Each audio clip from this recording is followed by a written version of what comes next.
프랑스의 유명한 그 철학자고 수상가인 몽테뉴가 인간의 한없이 높아지려고 하는 그 교만을 경험하고 이렇게 말했습니다. 사람과 동물 사이의 차이보다 사람과 사람 사이의 차이가 더 크다, 이렇게 말했습니다. 자, 여러분, 사람하고 동물 차이는 우리가 과학적으로 말하면 이게 사람하고 동물, 어떤 동물이든 간에 이 종이 다르기 때문에 이 차이가 크다, 적다라고 말할 수 없을 정도입니다. 완전히 다른 종류입니다. 그죠? 근데 사람은 다 똑같은 종류의 사람입니다.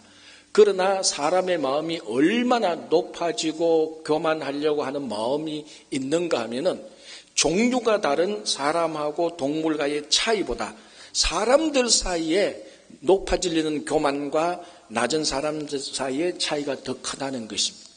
비꼬는 말이죠. 그만큼 사람들의 마음속에 높아지려고 하는 교만이 있다는 것을 말하고 있습니다. 오늘 예수님께서 잔치 비유를 말씀하시면서 이 비유의 핵심이 바로 교만과 겸손입니다.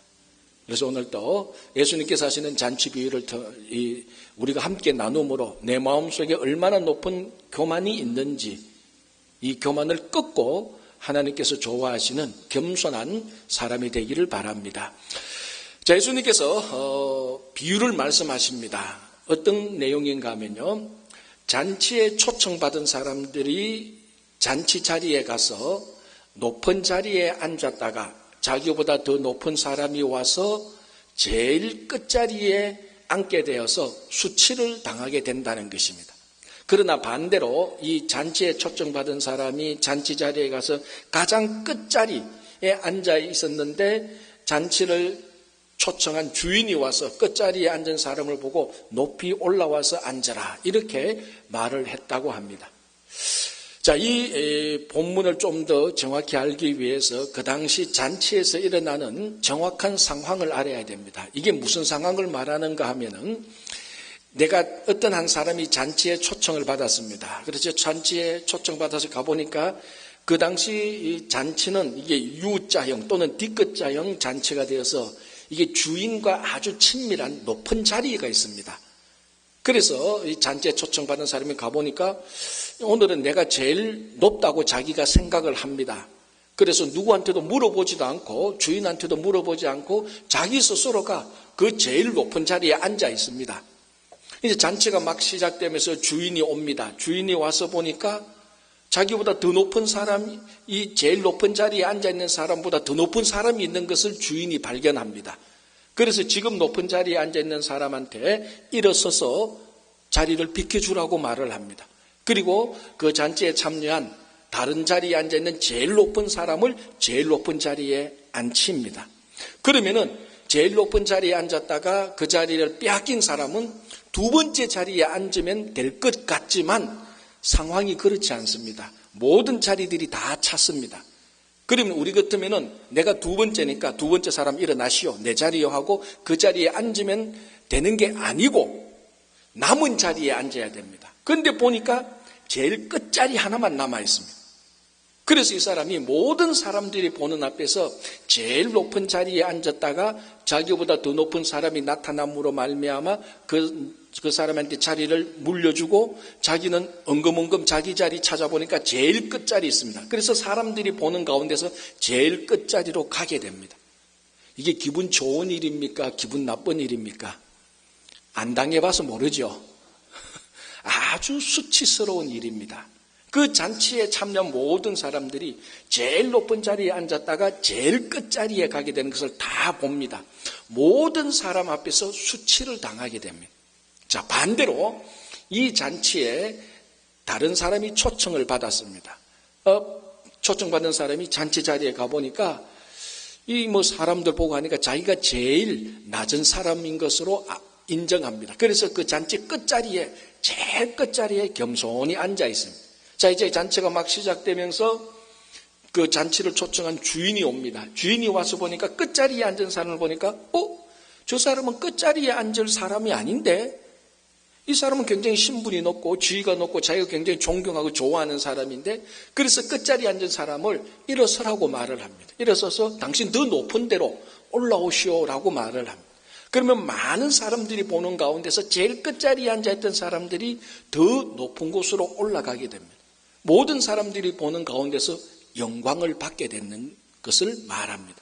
그래서 오늘 예수님께서 자기 스스로 높이는 자는 낮아지고 자기 스스로 낮아지는 자는 높아질 것이다 라고 말을 합니다. 잔치 자리의 예입니다. 여러분, 혹시나 오해를 불식시키기 위해서 이 잔치의 예를 예배 드리는 자리와 오해해서는 안 됩니다. 예배 드릴 때 내가 제일 뒤에 앉았으니까 겸손한다, 반드시 그런 건 아닌 것 같아요. 제일 뒤에 앉은 사람은 대체로 겸손이라기보다는 게으름과 지각일 수가 더 많습니다. 그럼 앞자리에 앉은 사람은 제일 겸손한 사람입니까? 아니, 그럼 앞자리에 앉은 사람은 제일 교만한 사람입니까? 그것도 아닌 것 같아요. 대체로 그래도 앞자리에 앉은 사람은 그래도 일찍 온 사람이며 예배에 관심 있는 사람들입니다. 항상 그런 건 아니지만 이런 경향이 있는데, 혹시나 여러분들이 이 설교 들으면서 제일 앞에 앉아서 내가 교만한 사람으로 나라는, 아니 죄송합니다, 그 제일 앞에 앉은 사람을 내가 높은 자리에 스스로 앉았다고 나를 책망하는가, 그거 아닙니다. 제일 뒤에 앉은 사람 무조건 겸손하다고 말하는 거, 그거 아닙니다. 오해하지 마시고, 이거는 잔치 자리입니다. 서열이 있는 잔치 자리를 말합니다. 자, 오늘 이 두 종류의 사람의 차이가 뭡니까? 첫 번째, 높은 자리에 앉은 사람은 그 잔치 자리에 와서 지위를 찾으려고 했습니다. 그러나 두 번째 온 사람은 지위를 찾는 게 아니고 겸손을 찾았습니다. 어떤 곳에서든지 언제든지 주님께서 원하시는 것은 지위가 아니고 겸손입니다.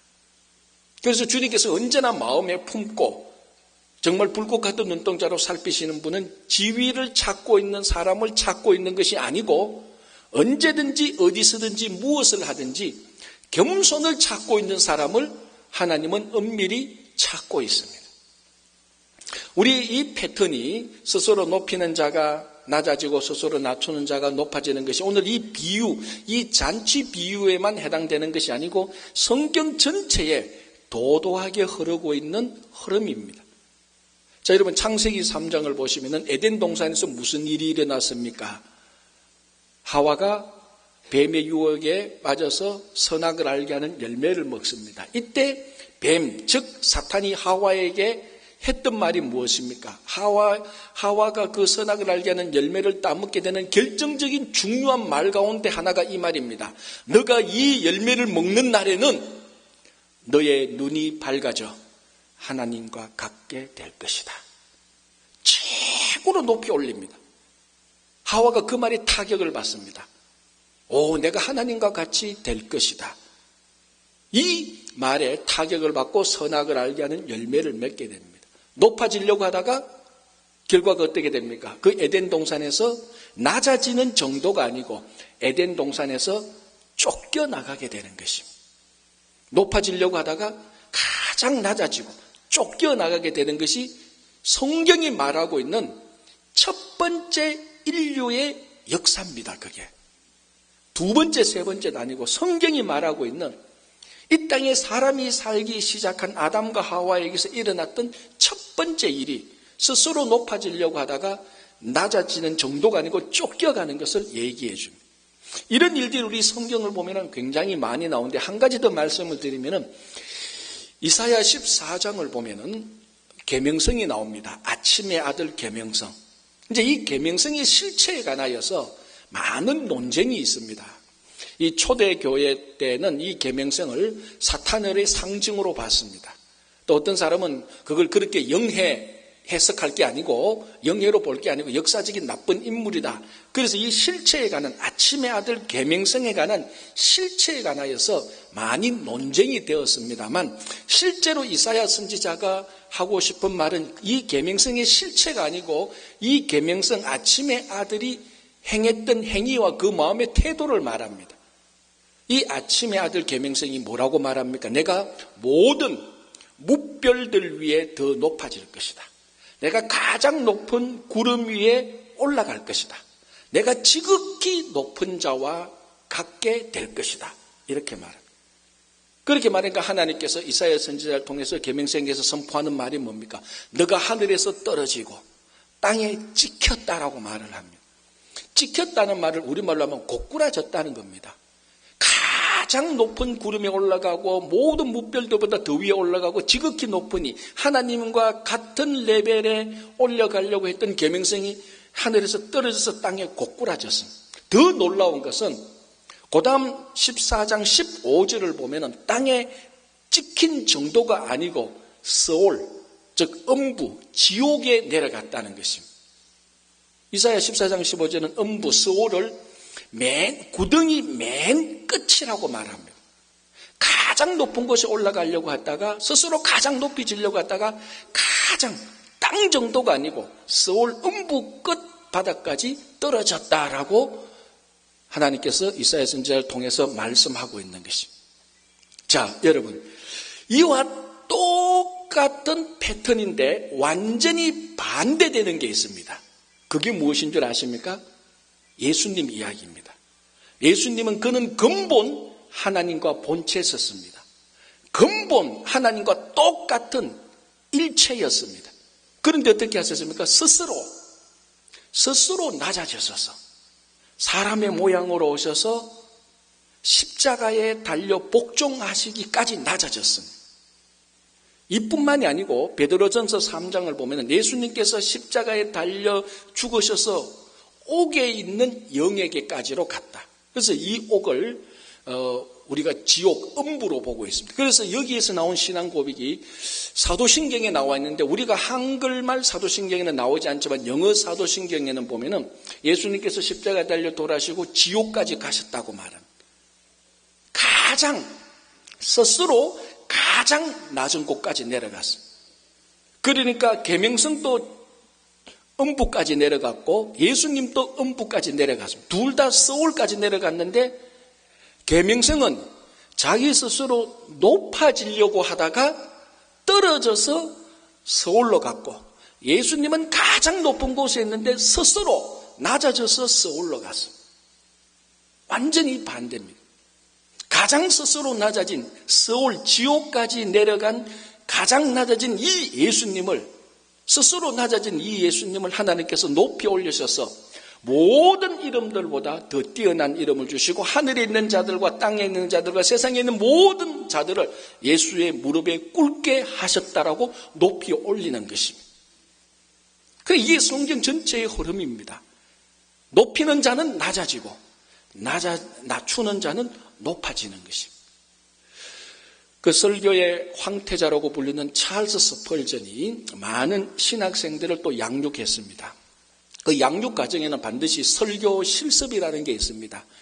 이 스펄전의 학생 가운데 한 명이 이제 설교 실습 시간이 되어서 자기가 설교 단상에 설교하러 올라갑니다.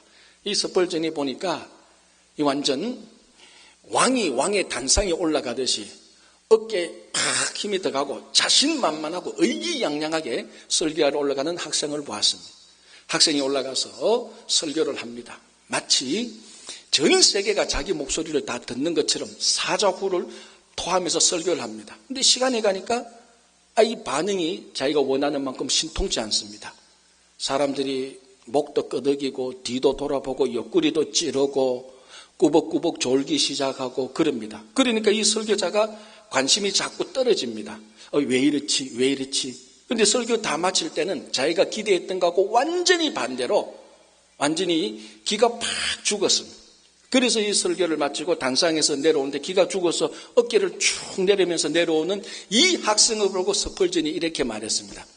자네가 설교하러 올라갈 때 이 모습으로 올라갔더라면은 내려올 때 네가 올라갈 때 그 모습으로 내려왔을 것이다. 이렇게 말했습니다. 이럴 때는 막 웃어야 되는데 못 알아들으신 모양이죠. 알아들으셨죠? 너가 올라갈 때에 설교 단상에 올라갈 때에 정말 겸손하게 두렵고 떨리는 마음으로 올라갔더라면 너 스스로 낮추고 올라가서 말씀을 전했더라면 내려올 때는 하나님의 말씀을 다 전한 내려올 때는 충만한 마음으로 내려왔을 건데 너가 올라갈 때 스스로 높아져서 올라갔다가 지금 완전히 낮아져서 내려온구나 이겁니다. 여러분, 오늘 예수님께서 하신 이 메시지는 결코 애매하거나 절대로 어렵지 않습니다. 너무나 명확합니다. 자기 스스로 높이는 자는 반드시 하나님께서 꺾어서 낮추십니다. 자기 스스로 진짜로 겸손해서 낮추는 사람은 하나님께서 반드시 그를 높이 들어 올리는 것입니다. 그래서 모든 사람 가운데서 영광을 받는 것입니다. 여러분, 왜 사람들이 자기 스스로 높이겠습니까? 그거는 우리 안에 있는 본능적인 인정 욕구 때문입니다. 모든 사람에게는 인정 욕구가 있습니다. 이것은 결코 나쁜 게 아닙니다. 정상적입니다. 그러나 이 인정 욕구를 어떻게 무엇으로 충족시키느냐에 따라서 참 추한 것이 되고 고귀한 것이 되는 것입니다. 특히 우리 이민사회에 이 인정 욕구는 어떤 공동체나 사회보다 훨씬 더 민감합니다. 이민사회의 사연과 구조상 다른 공동체보다 쭉 해보면 굉장히 우리 인정 욕구에 대하여서 민감합니다. 자, 세상 사람들은, 우리 이민사회에 있는 세상 사람들은 어떤 방식을 통하여서 자기 속에 있는 인정 욕구를 만족합니까? 높은 자리를 차지해서 합니다. 아니면 권력을 차지해서, 권력을 가지고, 또는 높은 지위를 차지해서 자기 안에 있는 인정 욕구를 만족합니다. 아니면 많은 사람들한테 인기를 얻어서 자기의 인정 욕구를 만족합니다. 이게 세상의 방법들입니다. 그게 바로 잔치 자리에 가서 높은 자리에 앉는 욕구하고 똑같습니다. 결코 아름다운 하나님께서 원하시는 인정 욕구를 만족시키는 방법이 아닙니다. 그럼 우리 성도들은 어떻게 합니까? 그 반대입니다. 우리 안에도 똑같이 인정 욕구가 있습니다. 그러나 우리의 이 인정 욕구는 높은 지위를 차지하거나 자리를 차지해서 권력을 거머쥐고 권력을 행사함으로 사람들한테 인기를 얻어서 인정 욕구를 만족하는 것이 아니고 정말로 엄밀히 보시는 하나님으로부터 인정받음으로 인정 욕구를 만족시킬 때 이 인정 욕구는 고귀한 것이 되는 것입니다. 그래서 예수 믿는 우리들도 똑같은 사람입니다. 우리 안에도 똑같이 인정 욕구가 있습니다. 우리도 인정받아야 삽니다.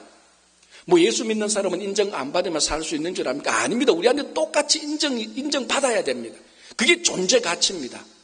그러나 우리는 높은 자리를 차지해서 권력을 휘두므로 사람들한테 인위적으로 인기를 얻음으로 그걸 만족시키는 것이 아니고 그 세상의 인정 욕구를, 그 세상의 인정이 아니고 정말로 겸손한 자를 찾는, 엄밀히 보시는 하나님의 눈에 들어서 인정받는 인정 욕구를 고귀하게 충족시키는 여러분들이 되기를 바랍니다.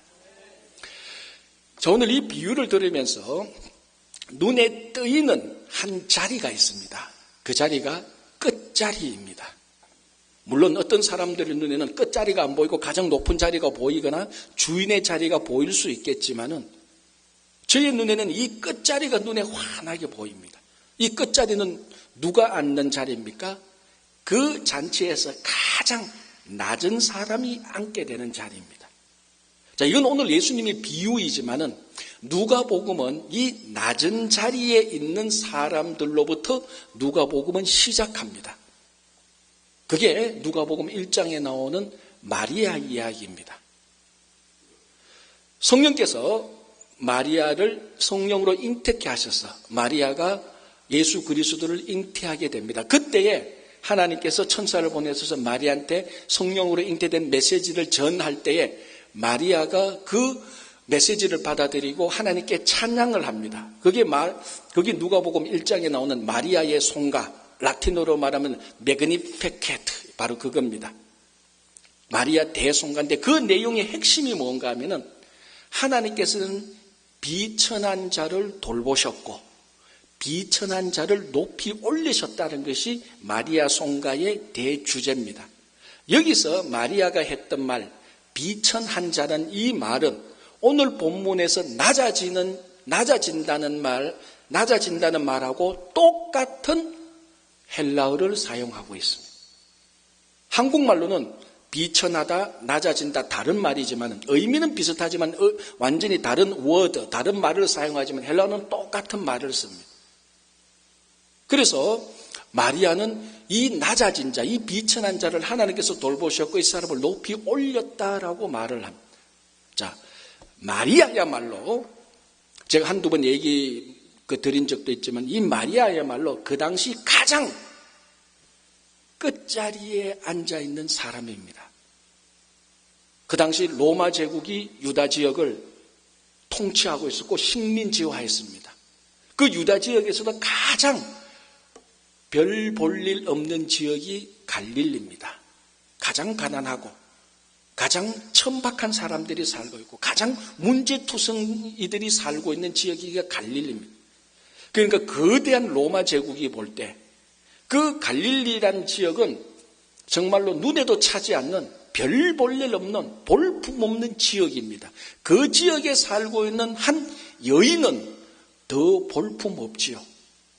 만약에 로마 제국의 황제나 로마 제국의 장관이나 로마 제국의 원로원들이 마리아를 봤을 때는 정말로 벌레나 짐승 정도의 눈으로 보일 겁니다. 정말 비천한 자고 정말 자리로 정리하자면 마리아는 로마 제국 전체에 엄청난 자리를 마련하자면 마리아는 제일 끝자리에 앉을 수밖에 없는 사람입니다.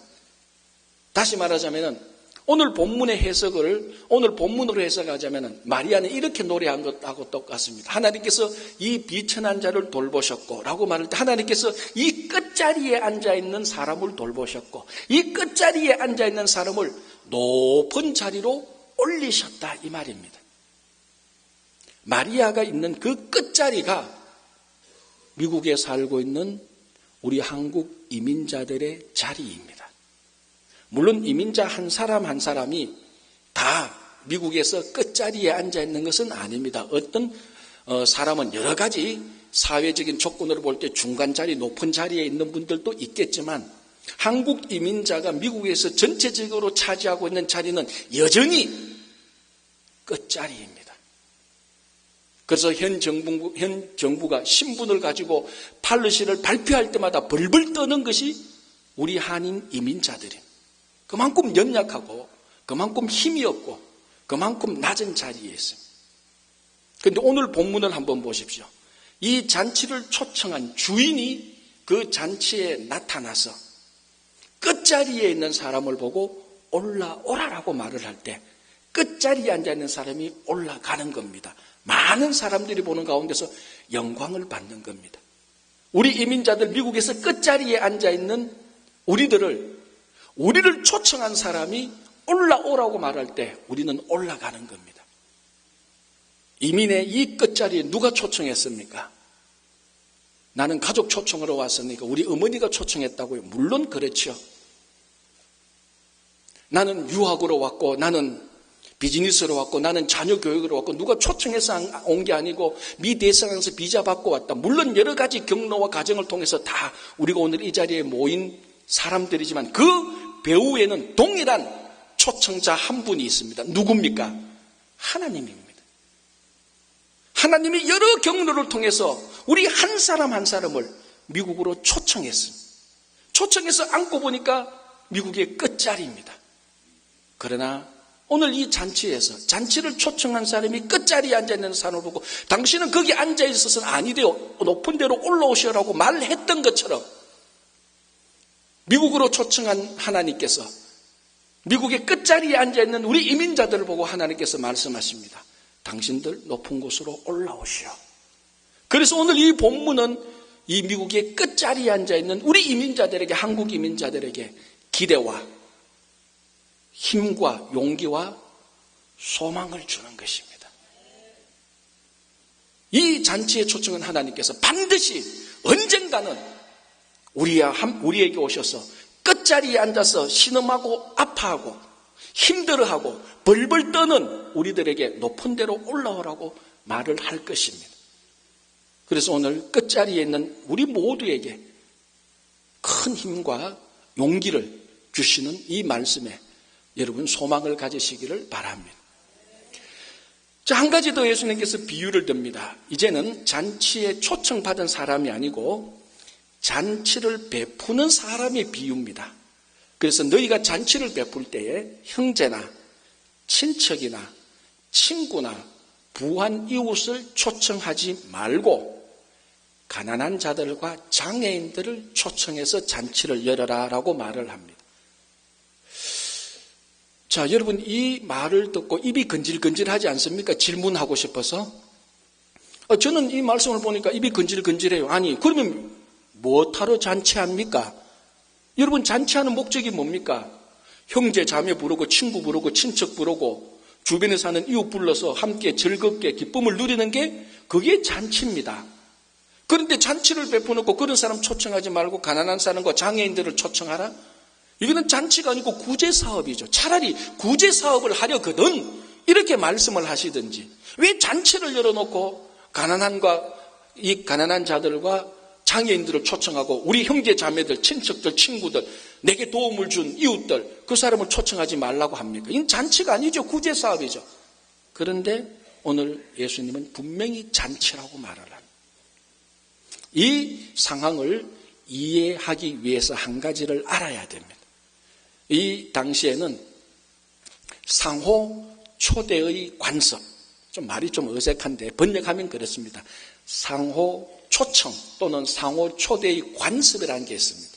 내용은 간단합니다. 내가 이 사람을 한번 초청하면은 이 사람도 나를 한번 초청해야 될 의무가 있습니다. 그래서 서로 초대받았으면 초청하고 초청하면 초대받고 서로 의무를 지게 되는 겁니다. 자, 내가 만약에 주변에 있는 우리 이웃에 있는 큰 부자를 초청하면 이 부자는 또 나를 초청하게 되는 겁니다. 자, 이런 상호 초대의 관습에서 계속해서 잔치에 초대받지 못하는 사람들은 누굴까요? 가난한 자들과 장애인들입니다. 왜? 만약에 내가 가난한 자들을 잔치를 해서 가난한 자들을 초대한다고 생각해 보죠. 가난한 자들이 잔치에 오려고 합니까? 오려고도 하지 않습니다. 왜냐하면 자기들도 내 잔치에 오면 자기도 나를 초청해야 되니까 자기도 부담이 됩니다. 그래서 가난한 자들도 오지도 않고 장애인들도 잔치 초청해도 오지도 않고 애시당초 잔치를 베푸는 사람들이 이 사람들을 초청도 안 합니다. 왜냐하면 이 잔치 자체가 보상을 바라는 투기성 또는 투자성 잔치이기 때문입니다. 자, 그 당시에 이런 경우가 빈번했다고 합니다. 어떤 상류층에 있는 사람이 높은 명망가나 귀족이나 정치가와 친하고 지내고 싶습니다. 이제 정치를 좀 하고 싶은데 높은 권력이 있는 사람들하고 연주를 닿아서 그 사람 힘을 빌리고 싶습니다. 어떻게 하면 됩니까? 인맥과 연주를 통해서 그 사람은 어쨌거나 내 잔치에 참여하도록 합니다. 그러면 그분이 내 잔치에 참여합니다. 그러면 잔치에 참여했던 그 권력 있는 사람이 집에 돌아가서 나중에 또 나를 초대해야 됩니다. 그러면 내가 그 권력 있는 정치가의 집에 초대받아서 가게 됩니다. 뭡니까? 사람들한테 내 지위가 이만큼 됩니다. 내가 그래도 이 사람들하고 같이 한 잔치에 참여하는 사람입니다라고 세상에 과시할 수 있는 것입니다. 마치 우리가 대통령이나 유명인들 만나면 어쨌거나 사진 하나 찍어서 집에 액자로 딱 붙여놓는 그런 심리하고 좀 닮았어요. 그러니까 이런 것들을 통하여서 내가 어떤 사람을 초청할까? 절대로 가난한 사람이나 장애인 초청할 이유가 없습니다. 왜? 이 사람들하고 만약에 이 사람들이 나를 초청해도 문제가 됩니다. 내가 그 사람들한테 초청해 가면 나는 그 사람들처럼 약한 사람, 미천한 사람이 되는 거예요. 그래서 어쨌거나 권력가나 정치가나 사람들한테 인기 있는 사람들을 초청해서 나도 초청받아가고 나도 지위가 높아지고 사람들한테 의시될 수 있는 그런 관습이 상호 초대의 관습입니다. 이런 분위기에서 계속해서 잔치에 초대받지 못하는 사람들이 가난한 자들과 장애인들입니다. 예수님도 잔치에 초대를 받으셨고 잔치를 초청했습니다. 물론 예수님께서 집이 있어서 큰 정원이 있어서 잔치를 초청한 것이 아니고 예수님은 그냥 식탁 하나 놓고 사람을 초청했습니다. 예수님의 잔치 초청 방식이죠.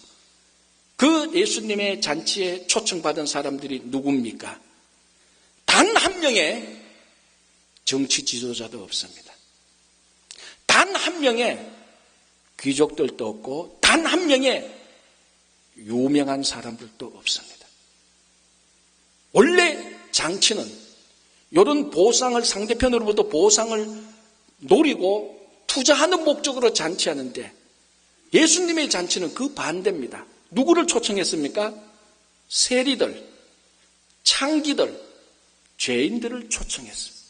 이거는 완전히 손해보는 잔치입니다.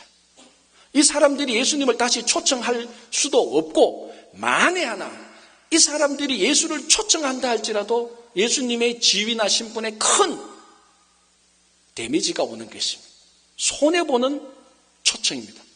그러나 예수님은 끊임없이 가는 곳마다 그 공동체에서 초청받지 못했던 사람들, 아웃캐스트, 쫓겨난 사람들, 소외된 사람들, 세리와 창기와 죄인들을 초청해서 함께 잔치를 였습니다. 조그만 식탁의 잔치에 불과하지만 그래서 예수님께서는 그 사람들과 함께함으로 다른 사람들은 권력자들을 초청해서 자기 권력이 높아지고 지위가 높아지는 것을 바랬지만 예수님은 그 반대로 세리와 창기와 죄인들과 함께함으로 자기 스스로를 끊임없이 낮추고 낮추셨어요. 그래서 예수님은 상호 초대의 관습에서 완전히 반대되는 이 관습에서 한 번도 인정받지 못했던 사람들을 초청해서 그들과 함께함으로 예수님 자기 스스로 연약해졌습니다. 자기 스스로 낮추어서 자기 스스로 낮은 자가 되었고 자기 스스로 비천한 자가 되었습니다. 이것이 교회와 성도의 정체성이 되어야 되는 것입니다.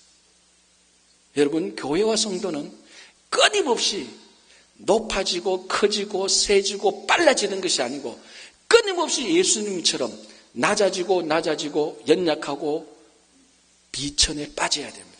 왜냐하면 그때가 진짜 강할 때니까 그렇습니다. 사도 바울이 뭐라고 말합니까? 내가 연약할 때 강하다 말했습니다. 지난 기독교 역사상 2000년을 볼 때 가장 교회가 성도들이 위태로웠고 넘어질 때가 언제였습니까? 가장 강했을 때였습니다. 세상적으로 봤을 때 가장 높은 지위에 있을 때, 교회와 성도가 세상적으로 볼 때 가장 높은 지위에 있을 때 반드시 교회와 성도는 타락해서 꼬꾸라져 버렸습니다. 그러나 스스로 가장 낮아졌을 때에 교회와 성도는 항상 하나님께서 지켜주시고 강하게 보호해 주셨습니다. 이게 바로 교회와 우리 성도의 정체성입니다. 스스로 낮아지고 비천해지는 것입니다. 자, 오늘 예수님은 이 두 번째 초청을 하면서 두 번째 초청의 잔치 초청의 비유를 들면서 이 가난한 자들과 그리고 장애인들을 초청해라. 이 사람들은 너희들한테 아무런 보상을 해주지 못할 것이다. 그런데 오늘 마지막 구절 보면은 아무것도 보상해 주지 않는 것이 너에게 복이다라고 말을 합니다. 세상은 권력자들이나 정치가들에게 초청해서 그 사람들이 나를 초청하는 그 보상이 나타날 때, 야, 이번에 잔치 잘 베풀었다. 참 복되다. 복된 잔치다라고 말할 수 있지만은 예수님은 반대로 말합니다. 너가 가난한 자와 장애인들을 초청해서 아무런 보상을 받지 않을 때 그게 진짜 복이다. 왜냐하면 나중에 의인이 부활할 때 너에게 갚음이 되겠다. 그때에 하나님께서 갚아주시겠다는 것입니다. 우리 성도는, 교회와 성도는 진짜로 세상의 보상을 노리는 것이 아니고 하늘의 보상을 추구해야 되는 것입니다. 그 하늘의 보상을 추구하는 소망 속에, 확신 속에 이 세상과 다른 가치와 방법과 목적을 가지고 살아가게 되는 것입니다. 그때 세상은 교회에게 길을 묻기 시작합니다. 그때 교회는 세상에게 진리의 길을 말할 수 있는 것입니다. 자, 오늘 두 가지 비유입니다. 첫 번째 비유는 초청받은 사람의 비유고 두 번째 비유는 초청하는 사람의 비유입니다. 그런데 두 가지 비유지만 본질은 똑같습니다. 초청받은 사람이 잔치에 초청받아서 노리는 것은 지위 높은 자리였습니다. 잔치를 초청하는 사람이 노린 것은 높은 지위에 있는 사람을 초청해서 자기도 높아지려고 하는 것이었습니다. 똑같습니다. 이 잔치를 베풀어서 순수하게 기쁨과 즐거움의 잔치가 아니고 내가 초청을 받으면은 높은 자리에 가려고 하고 내가 잔치를 초청하면은 높은 사람을 초청하려고 하고 그때 예수님은 말씀하십니다. 스스로 높아지지 말고 스스로 낮아져라. 그리고